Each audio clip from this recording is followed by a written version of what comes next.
Subscribe कीजिए royal teacher को education संबंधी न्यूज़ तुरंत पाने के लिए। समूह व्यक्तिगत दुर्घटना बीमा योजना की नवीन स्लैब हुई जारी। 220 की कटौती अब नहीं होगी। जाने किन किन को भरना है विकल्प पत्र। नवीन दिशा निर्देश प्राप्त हुए हैं 2022-23 के लिए।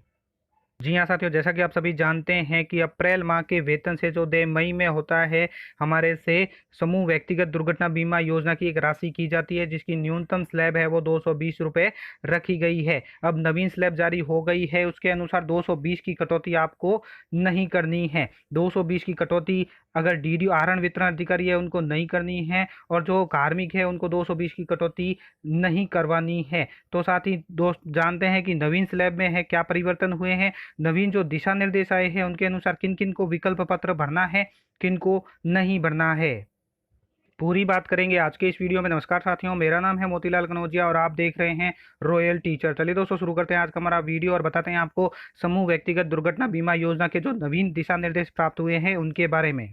तो साथियों आप स्क्रीन पर देख पा रहे होंगे, ये है राजस्थान सरकार वित्त बीमा विभाग का एक आदेश जो 18 अप्रैल 2022 यानी आज ही जारी हुआ है। बताया गया है कि राज्य सरकार द्वारा समसंख्यक आदेश दिनांक 1995 के द्वारा समस्त अधिकारियों कर्मचारियों पर दिनांक 1 मई 1995 से समूह व्यक्तिगत दुर्घटना बीमा योजना लागू की गई है, जिसके अंतर्गत प्रत्येक वर्ष राज्य बीमा प्रावधान निधि विभाग के साधारण बीमा निधि कार्यालय से समूह व्यक्तिगत दुर्घटना बीमा पॉलिसी हेतु अप्रैल माह के जो वेतन से प्रीमियम की राशि कटौती की जाती है। यानी ये 1995 से लागू हुई है।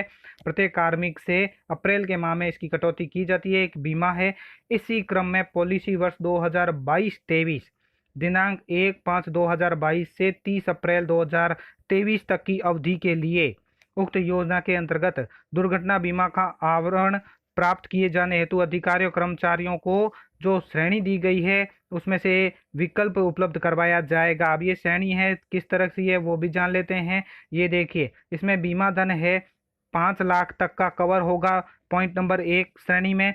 इसके अंदर कार्मिक से जो कटौती की जाएगी वो निःशुल्क रहेगी। यानी अगर आप कोई कटौती नहीं करवाते हैं तो भी आपका 5 लाख तक का बीमा कवर रहेगा, और 350 रुपये है वो राज्य सरकार वहन करेगी। इसी प्रकार अगर 10 लाख तक का बीमा धन आप चाहते हैं तो कार्मिक को 350 रुपये की कटौती करवानी होगी, 350 रुपये राज्य सरकार वहन करेगी। इसी प्रकार 20 लाख तक की अगर आप बीमा धन चाहते हैं तो 1050 रुपये कटौती करवानी होगी और 350 रुपये इसमें राज्य सरकार वहन करेगी। 30 लाख तक के बीमा धन के लिए 1750 रुपये कार्मिक के वेतन से काटा जाएगा और 350 रुपये राज्य सरकार वहन करेगी। तो ये नई विकल्प श्रेणी जारी कर दी गई है। इसमें 220 रुपये की जो कटौती थी कार्मिक की, जो तालिका में सबसे निम्न थी, उसको हटा दिया गया है। अब उसके जगह निःशुल्क कर दिया गया है। अब 220 की कोई कटौती नहीं होगी, सीधी 350 रुपये की होगी अगर आप करवाना चाहते हैं तो। अगर 5 लाख तक का बीमा धन आपके बिना कटौती के भी हो जाएगा। इसी के संबंध में दोस्तों निर्देश जारी किए गए हैं कि राजस्थान कैडर के अखिल भारतीय सेवा के जो समस्त अधिकारी सहित राज्य सरकार के जो समस्त कर्मचारी है अधिकारी है उनके अप्रैल माह के देय मई वेतन 2022 के वेतन से इन चयनित श्रेणी के अनुसार प्रीमियम की कटौती की जाएगी। इनमें से जो कार्मिक चयन करेगा उनके अनुसार कटौती की जाएगी। यहाँ हम ये भी बात करेंगे दोस्तों कि किनको चयन करना है, किनको नहीं करना है, किनको प्रीमियम पत्र भरना है, किनको नहीं करना है। समस्त आहरण वितरण अधिकारी यानी डीडीओ उनके समस्त अधिकारी कर्मचारियों के वेतन से पे मैनेजर पोर्टल, ई ग्रास पोर्टल, पीआरआई पे मैनेजर के माध्यम से कार्मिक द्वारा चयनित श्रेणी के अनुसार ही कटौती करेंगे। प्रतिनियुक्ति पर कार्यरत राज्य सरकार के अधिकारियों कर्मचारियों की कटौती भी राशि साधारण बीमा निधि मद में जमा करवाई जाएगी। साथ ही समस्त आहरण वितरण अधिकारियों द्वारा उनके समस्त अधिकारियों और कर्मचारियों से एसआईपीएफ पोर्टल पर प्रस्ताव पत्र की पूर्ति कराया जाना तथा उपरोक्त तालिका में से किसी भी एक श्रेणी का चयन कराया जाना आवश्यक है। यानी एसआईपीएफ पोर्टल पर आपको किस प्रकार बीमा धन भरना है उसके लिए दोस्तों मैंने अलग से वीडियो बना रखा है। उसमें सिर्फ आपको श्रेणी का चयन करना है अलग से, क्योंकि अब श्रेणी है वो बदल चुकी है। तालिका आपको मैंने दिखा दी है। जिन कार्मिकों द्वारा गत वर्ष एसआईपीएफ पोर्टल पर ऑनलाइन प्रस्ताव की पूर्ति की जा चुकी है, जिन्हें वर्तमान में न तो कोई मनोनयन यानी नॉमिनी परिवर्तित करना है, न ही श्रेणी के कोई विकल्प में परिवर्तित करना है।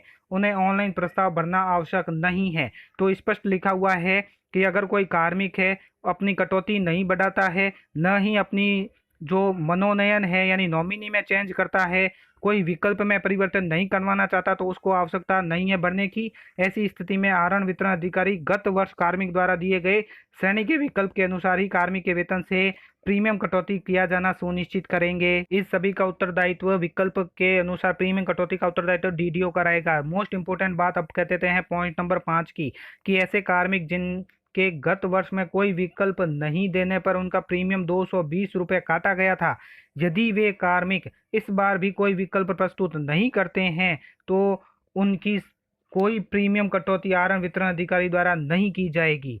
उन्हें श्रेणी संख्या 1 के तहत 5 लाख का बीमा धन कवर प्राप्त होगा। अर्थात अगर आप 220 की कटौती भी नहीं करवाते हैं, कुछ भी कटौती नहीं करवाते हैं, तो भी आपको 5 लाख तक का बीमा धन कवर दिया जाएगा। यानी आपकी 220 रुपये की कटौती है वो अब नहीं की जाएगी। आगे श्रेणी के अनुसार आप कटौती अगर करवाना चाहते हैं तो बीमा धन उसके अनुसार मिल जाएगा, कटौती भी कर दी जाएगी। साथ ही ऐसे कार्मिक जिनके अपने डीडीओ को एक बार विकल्प प्रस्तुत किए जाने तथा आहरण वितरण अधिकारी द्वारा प्रीमियम कटौती कर लिए जाने के बाद वर्ष के दौरान कार्मिक द्वारा विकल्प में परिवर्तित नहीं कराया जा सकेगा। इसी प्रकार जिन कार्मिकों द्वारा ई ग्रास के माध्यम से प्रीमियम कटौती करवाई जाएगी, उनके द्वारा उस वर्ष में अधिक बीमा धन हेतु प्रीमियम की अंतराशि में कटौती या बढ़ोतरी नहीं की जा सकेगी। दिनांक 1/5/2022 के पश्चात नियुक्त उनके लिए भी बता दिया गया है कि जो 1/5/2022 के बाद नियुक्त हुए हैं अधिकारी कर्मचारी, उक्त योजना अनिवार्य रूप से लागू होगी। श्रेणी संख्या 2 से 4 विकल्प लेने की स्थिति में प्रथम वेतन 22-23 से प्रीमियम की राशि आईआरडीए के नियमानुसार प्रोरेटा आधार पर काटी जाएगी। यानी जो 1/5/2022 के बाद कार्मिक नियुक्त होंगे उन्हें उनकी भी ये राशि काटी जाएगी। समस्त डीडीओ जो सुनिश्चित करेंगे कि किसी भी कर्मचारी अधिकारी के माह अप्रैल 2022 के वेतन बिल को तैयार करते समय श्रेणी विकल्प के अनुसार आवश्यक प्रीमियम की कटौती कर ली गई है। जिन अधिकारी कर्मचारियों के माह अप्रैल 2022 का वेतन किसी कारण से आहरित नहीं किया जा रहा है, तो ऐसे अधिकारी कर्मचारी के निजी स्तर से प्रीमियम की राशि SIPF ई ग्रास पोर्टल के माध्यम से 31/5/2022 से पूर्व साधारण बीमा निधि में जमा कराएंगे। यदि कोई प्रीमियम जमा नहीं कराने की स्थिति में उक्त कार्मिक की संख्या 1 में बीमित माना जाएगा। अर्थात तो अगर कोई कटौती वो नहीं करवाता है प्रीमियम की, तो विकल्प 1 यानी अनिवार्य रूप से जो कुछ नहीं है उनके अंतर्गत माना जाएगा और 5 लाख तक का बीमा कवर उनका होगा। साथ ही पुलिस विभाग के जो वर्दीधारी अधिकारी कर्मचारी है उनके प्रीमियम का भुगतान राज्य सरकार द्वारा किया जाता है, उन पर योजना लागू नहीं होगी। यह योजना वित्त विभाग की अधिसूचना दिनांक 13 मार्च 2006 के अंतर्गत नियुक्त प्रोबेशन ट्रेनी पर भी अनिवार्य रूप से लागू होगी। अर्थात कोई प्रोबेशन ट्रेनी है उनकी भी ये कटौती की जाएगी। तो दोस्तों ये थी मोस्ट इम्पोर्टेंट खबर व्यक्तिगत दुर्घटना बीमा योजना के संबंध में। उम्मीद है ये वीडियो आपको पसंद आई होगी। वीडियो पसंद आए तो जरूर लाइक शेयर और सब्सक्राइब कीजिए। पास में आने वाले घंटी के बटन को जरूर दबाएं एजुकेशन संबंधी न्यूज़ तुरंत पाने के लिए।